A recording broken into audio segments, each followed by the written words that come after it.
Well, at least 17 people have been reported killed in the Democratic Republic of Congo as rebel forces assault the eastern city of Goma. The UN says troops from the M23 rebel group and soldiers from neighbouring Rwanda have entered the city. The rebels claim to have captured the city, though the Congolese government disputes this. Thousands of civilians have fled across the border into Rwanda. Goma is home to around 2 million people, including many already displaced by the conflict. I'm joined now by DW's Jonas Gierding, who's in the capital of the Democratic Republic of Congo, Kinshasa. Do we have a clearer picture yet of what exactly the rebels' goals are? So officially, the rebels, they claim that they are protecting the rights of the Tutsi minority in the DRC, and we need to remember that this is the group which has been victim of the genocide in Rwanda in 1994. And this is also where Rwanda comes in, the neighboring country, which is supporting the rebels. So they are backing the rebels, but they don't officially recognize this. And so this is when we talk about Rwanda, but for some, this is rather a pretext, and they say it's also about minerals, it's about the broader economic and political interests. And to make things even more complex, some rebel figures and some political figures have joined the rebellion, and they say they even want to overthrow the government in Kinshasa. So the Rwandan role here is a big one, but why wasn't the Congolese army and the UN peacekeepers prepared for an attack of this scale, given that M23 is not a new group? They've been in this scenario before. One answer is the strength of the M23 rebels. They are supported, they are backed by Rwanda. There are around 3,000 to 4,000 troops on the ground. This is what UN documents say. Then it's the weakness of the Congolese army. People are not well trained, they are not well paid, and they've got several loyalty issues. And then we need to look at the situation. So how the situation looks like in Goma. We have the Rwandan border to the east. We've got the Lake Kivu to the south, to the west, and to the north. There are the rebel positions. And so the population is actually taken hostage.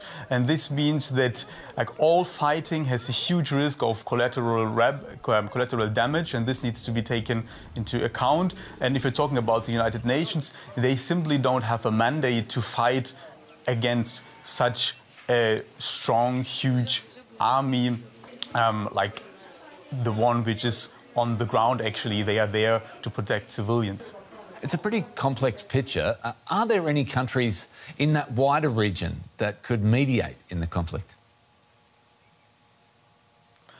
There are already the first mediation efforts, which are done by Kenya, which is a member of the Eastern African community. But people in Kinshasa, in the DRC in general, they're a little bit skeptic because there has already been a peace process, a negotiation process, and this has largely failed. And there's another process, the Luanda process in Angola, which has also failed, and this was because the president Tshisekedi, he always said that he's not willing to talk to the rebels directly, but this was one of the conditions for Paul Kagame, Rwandan president, to attend. So I think the biggest leverage at this moment is actually in the international community. In 2012, 2013, there has already been a rebellion, and after sanctions, the rebels got out of the city.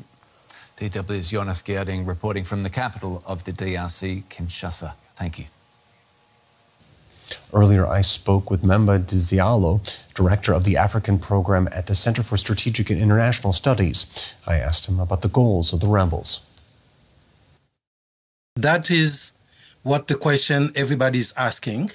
This is not the first time, of course, that the M23 has taken Goma. They did this in 2012, and then they had repercussion there. The SADC forces called FIB, composed of Tanzanian, Malawian, and South African, in conjunction with MONUSCO and the Congolese army, did kick them out.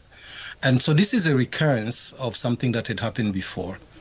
The result of this action is typically death for innocent civilians.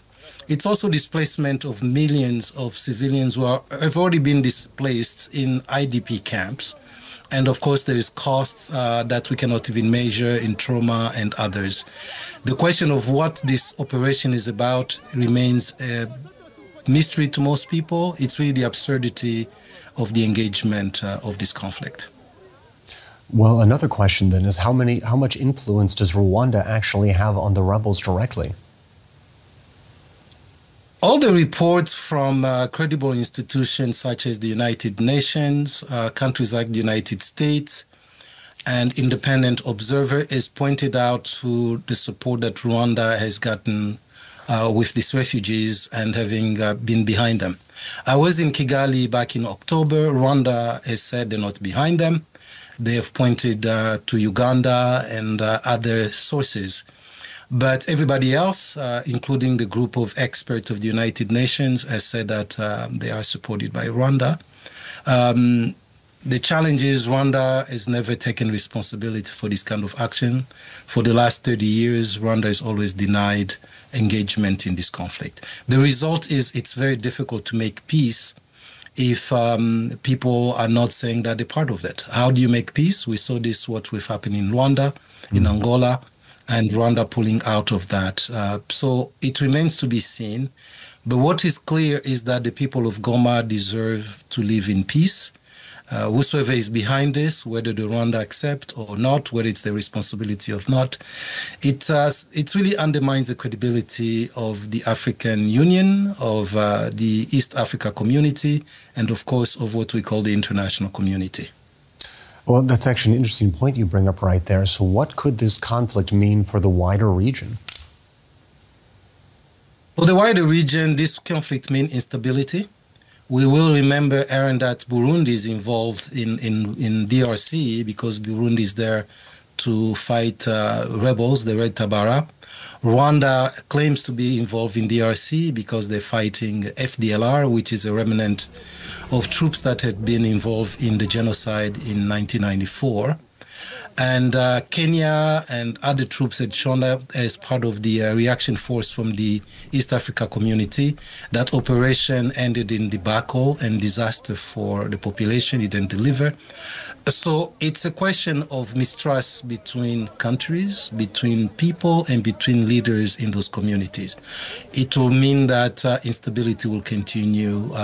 It's also a question of what is driving the conflict. We cannot ignore the economic dimension of this conflict.